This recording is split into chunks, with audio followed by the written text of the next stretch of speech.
president. Okay, so let's start with our first big number here is the election of 1912. The election of 1912 stands out as a really strange election because Taft is the president, Wilson is the Democrat challenger, but Teddy Roosevelt decides to run as a third party candidate. Basically, Theodore Roosevelt basically decides that he doesn't like Taft. He doesn't like the way Taft is running things. Roosevelt really hates Wilson, and he thinks that he could beat Wilson. He can beat Wilson, but he believes Taft can't beat Wilson. And so Roosevelt founds the Progressive Party, better known as the Bull Moose Party. And he argues that he needs to be like a bull moose, right? Like a big male moose with the antlers and stuff, that like nothing can stop a bull moose. And so he's the bull moose. But this election is a really good example of why we can't have 33 party third parties in the American system. Okay, the American electoral system is something called first past the post, and what that means is that the person with the most votes wins. It does not mean that the person with the majority wins. Right? There's a difference here, right? Most votes wins, not majority. So in a three-way race, the winner of the race is not going to have a majority probably, right? So Roosevelt ends up causing something that we call a spoiler effect. A spoiler effect. And this is something that you need to keep in mind next time you are like hating on the two-party system and you're like, I hate the two-party system, I want to vote for whoever, right? That when you vote for who you like, you are actually hurting the candidate that is closest to what you like, right? So Taft is our liberal, right? He's a Republican, he's our liberal. Roosevelt is our very liberal, and Wilson is our conservative. Well, Roosevelt takes votes not from Wilson, he takes votes from Taft, right? In a modern day equivalent, I'm not going to, if I'm a Bernie Sanders supporter, right? I want Biden to win over Trump, right? Because Biden is more liberal than Trump, right? Now Bernie Sanders is out. I can't vote for Bernie anymore, right? So at that point, I have to vote for Biden. Otherwise, I'm voting for the worst, the one who's the least likely, right? The candidate that in my perspective would be the worst, right? Roosevelt does exactly that. He hurts Taft, and here's the election. Okay, very few elections are this lopsided. But if you look here, Wilson is all the blue states. And what happens in all these blue states, even liberal states like New York, right? Very liberal states, New York, Massachusetts are very liberal, New Jersey, Maryland, right? These are all quite liberal states, Illinois. Taft and Roosevelt end up splitting the vote. They end up splitting the vote and Wilson wins. Okay, so for almost the first time in 70 years, we're going to get a Democrat. And that Democrat is Woodrow Wilson. Okay, so the next big number is Woodrow Wilson. All right, so here's the deal with Woodrow Wilson. Woodrow Wilson he's a Southerner. He's from Georgia originally. He's the son of a preacher. He's the son of a preacher, and he goes to college and gets his degree in theology. He gets a doctorate. He's the only president we've ever had with a PhD. He's the president of Princeton University and then becomes the governor of New Jersey. He stands out because he's a Southerner in the Democratic Party. At this point in time, the Democratic Party is the party of like the KKK and stuff, right? Like the super racist South. And he's a Southerner, but he's from New Jersey also, right? So he looks and acts like Northerner and thinks like a Southerner in some ways, right? Southerners can't win in the North. We still have that kind of divide, right? Your Northerners are never going to vote for a Georgian or for an Alabaman, right? And Georgians and Alabamans are never going to vote for a New Yorker or Massachusetts, right? That they just don't want to vote for these. So he kind of, walks both pathways. His ranking is mixed. Right after World War I, he's ranked as like one of our best presidents, right? But within 20, 15, 20, 30, 40 years, his ranking has steadily dropped. And now he's oftentimes ranked, in the like the second quartile, right? He's oftentimes, if you divide our presidents in the top quartile are like the clearly good presidents, the second quartile are like mostly good, but like with some severe flaws, right? And then the third quartile is mostly bad with some good things. And then the bottom quartile is basically just bad, right? Wilson's basically in that second group now. So if we think about him, let's give him a good and a bad. If you put like some columns, right? Put the good and the bad about him. On the good side, he wins World War One. So that's pretty good. He wins World War One. He also is very good at architect. He's like one of the primary architects of the peace. He's very good at convincing the Europeans to stop fighting each other and to end that war. And so that's really good. Good job, Wilson. On the bad side, we've already met him once. He, arrests the women. He opposes women's suffrage and arrests the women. He's also pretty freaking racist. He's pretty racist, pretty openly racist. In fact, how racist is he? He's so racist that he actually invites D.W. Griffith into the White House for a movie showing. So D.W. Griffith is a movie director. Don't make this another letter. We could just put this in a little footnote on Wilson, okay? And he makes this movie called The Birth of a Nation. And The Birth of a Nation is this super, super important movie. It's really important for film history because he invents all these like new cinematography and like new camera techniques. And he invents like new kinds of ways of moving the camera and ways of like new kinds of like microphones and music and stuff. Like he's the first person to make like a feature length, like a 4-hour movie, right? An epic length movie. He does all this like really, really innovative stuff.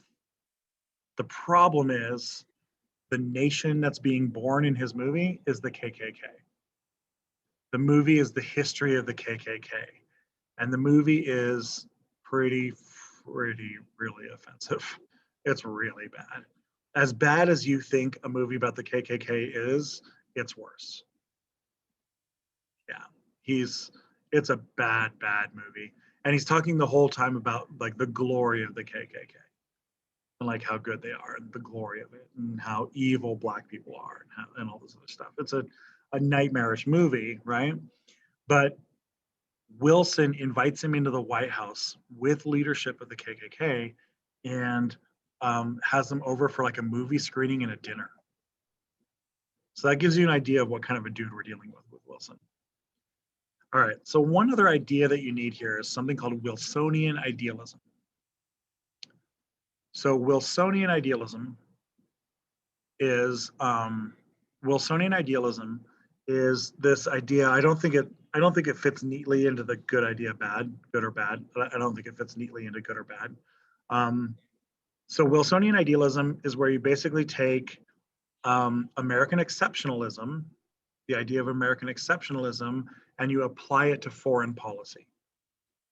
So this is where you think that America is so good and so perfect and so exceptional that we should force other countries to be like us.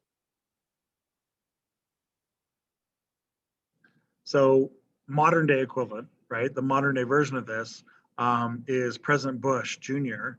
President Bush Jr. was a Wilsonian with the way he thought. And so when we invaded Iraq, Bush believed that the Iraqis would welcome us with open arms, right? As it turns out, they did not want to be invaded. And they instead chose to attack us and blow us up and shoot us, right? And Bush was like genuinely surprised by it. Like he genuinely thought that if given the opportunity, the Iraqis would love us and embrace us, right? As it turns out, the Iraqis just saw us as just some other white country coming in to tell them what to do, and so they resisted us. Wilsonianism is that idea. It's the reason why we're going to fight communism in the Cold War. It's the reason why we invade Afghanistan and Iraq. It's the reason why we think we can do these things. And Wilson is not the inventor of the idea, but he's definitely like the kind of loudest advocate of the idea, right? And so he gets he's like the loudest advocate of the idea, and so it gets named after him. Okay, all right, so that's good about Wilson. Oh, okay, we're gonna get out of this one, and we're gonna go to. Oh, whoops! I closed my thing off. Okay. All right, let me reshare the correct thing now. Okay. All right, so we're going to do some World War I. So put this a new number, World War I.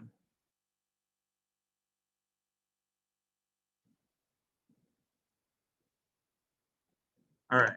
So World War I basically starts in World War I starts in Europe, and it's basically because of something called the alliance system.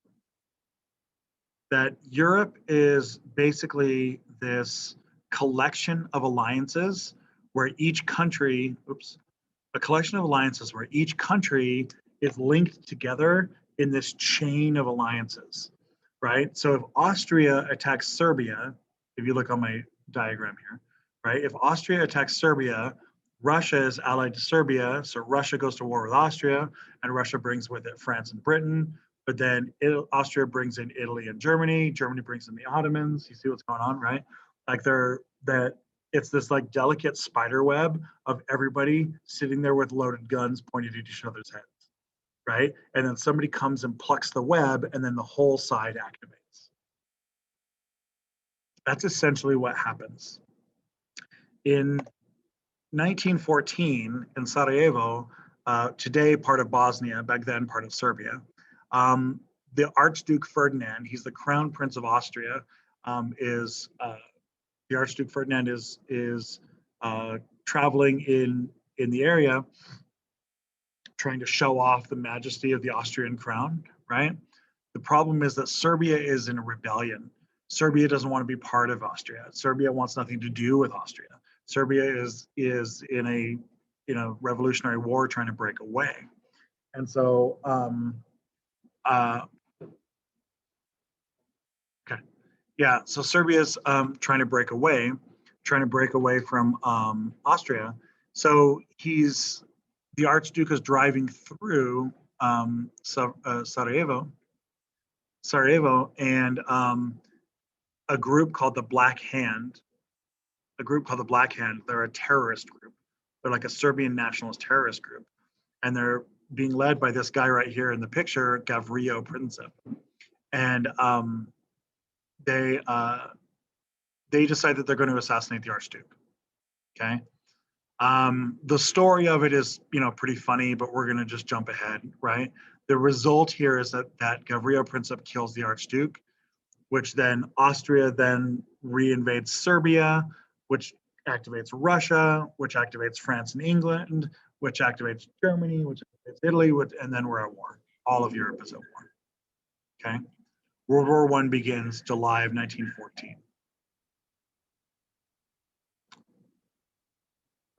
Now, the Germans start World War I with a super secret plan that's guaranteed to succeed.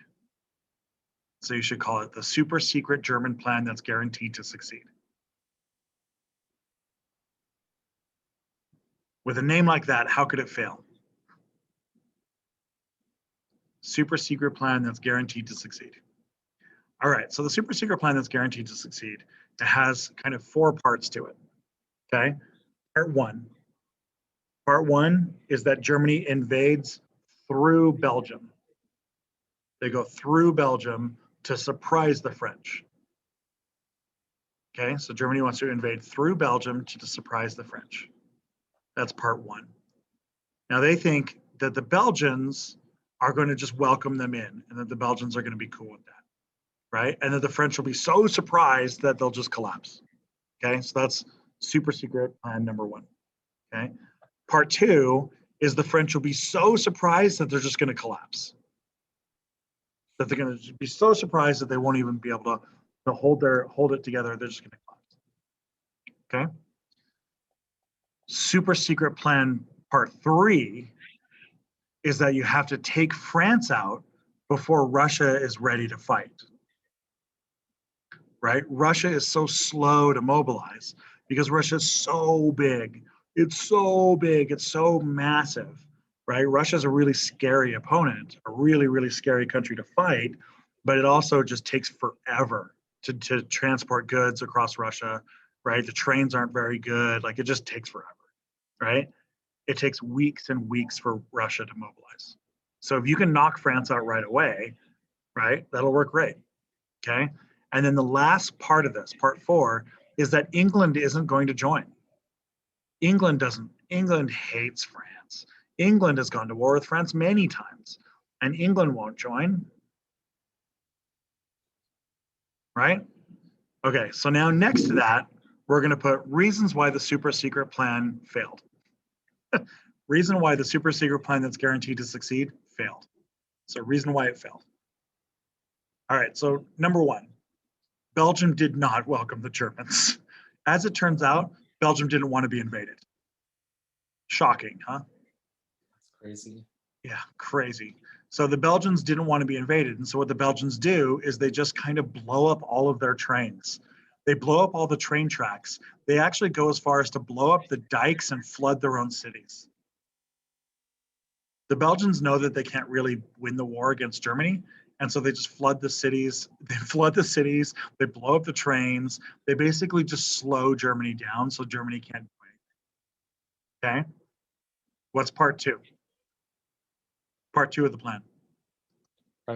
France will be so surprised when it fall apart. Yeah. All right. So what's the problem with part two? They won't. So first of all, they're not surprised. They're not surprised because the Belgians slow the Germans down so much that the French are like, oh, okay, I guess we're going to fight over here now. And the French basically just move their troops. Right? The other part of this is that the French actually are going to end up being really, really tough. They're going to be really, really tough. And they're going to be fighting all the way till the last minute. Okay. All right. What's part three? Take out France before Russia gets in. Yeah.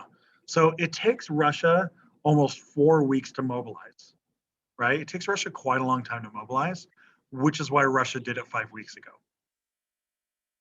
Womp womp, right? The Germans don't know this, but the Russians have already mobilized. The Russians kind of knew that this was coming. They knew something like this was coming. And so the Russians mobilized weeks ago. The Germans think that they have like 3 weeks until the Russians can attack, and the Russians attack the next day.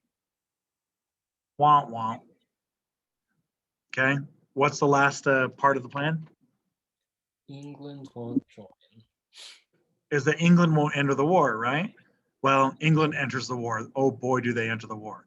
England enters the war, and not only do they enter the war, they bring with them their entire empire, which means that the British are bringing troops from India, from Thailand, from Nigeria, from the Caribbean, from South Africa, from Canada, from Australia, from New Zealand, right? The British bring with them their entire empire, which means the British are just dropping off ship after ship after ship after ship of soldiers, right? The Germans didn't count the empire. They thought surely the Indians and the South Africaners and the Nigerians and the Canadians won't fight for Britain, right? They are wrong. They all fight for Britain. All of them do. Okay. The next thing you need to think about with this war is technology. Okay. This war, more than any war in world history, is transformed by technology. At the beginning of the war, soldiers look like this. Soldiers are wearing uniforms that look like this. They're wearing colorful uniforms. They got feathers in their hats. Like, I'm not kidding with you. They're coming in here with like embroidered vests and stuff like that, right? Like they're busting out like old school uniforms like this. and they march in rows and they all line up and they all shoot at the same time, and they have like bugles playing to keep them going on beat and stuff, and drums playing and stuff, right? There's this idea. Here's some actual pictures, right? These are Austrians making a charge, and they all have their, neatly manicured mustaches and stuff, and their suits. These are the Scottish running into battle. They're wearing their war kilts, running into battle. They're smiling. Here's the Australians. Here's the Indians. They got their war turbans on, right? At the beginning of the war, this is what we're looking at. What they don't know is something that Germany's figured out. Germany is fighting an industrial war. Germany is fighting a war after the Industrial Revolution. The Industrial Revolution, I've said this a million times, the Industrial Revolution has changed humanity so much that we're almost a new species, right? Everything in your life is different because of the Industrial Revolution. And Germany is figuring that out. France hasn't quite figured it out yet. And so Germany comes to this war with all this new technology. They set up artillery guns, dropping bombs, shooting bombs from 20 miles away. You can't even see the gun. You can't even hear the gun. It just comes in from the sky and blows you up. They got machine guns shooting 50 caliber bullets, and they're shooting 90, 100 rounds a minute through the air, right? Do you know what a 50 caliber bullet does to a human body? Not good. I Yeah, assume. well, it's not good, thanks. Yeah. Yeah. The entrance wound looks like a golf ball, right? The entrance wound when it hits your chest looks like a golf ball. The exit wound looks like a basketball. It's blowing giant basketball-sized holes through people's bodies, right? They string barbed wire across the land so people can't run. They get stuck in the barbed wire, and then the machine guns gun them down. The Germans even invent something called poison gas, right? They just invented chemistry, and for the first time in world history, industrial chemicals are being used as a weapon, right? There's something that I say all the time about this war, okay? In the industrial world, heroes don't win wars. Heroes don't win wars, industry does. This is something that Germans have figured out. Heroes don't win wars, industry does. The Germans have figured this out. And war starts to look like this really quickly, right? There's no heroes in this war, right? Where's the honor? Where's the glory of the war? The Europeans enter this war thinking they're going to get honor and glory. And very quickly, we start getting this. Eric, what country do you think this is? Germany?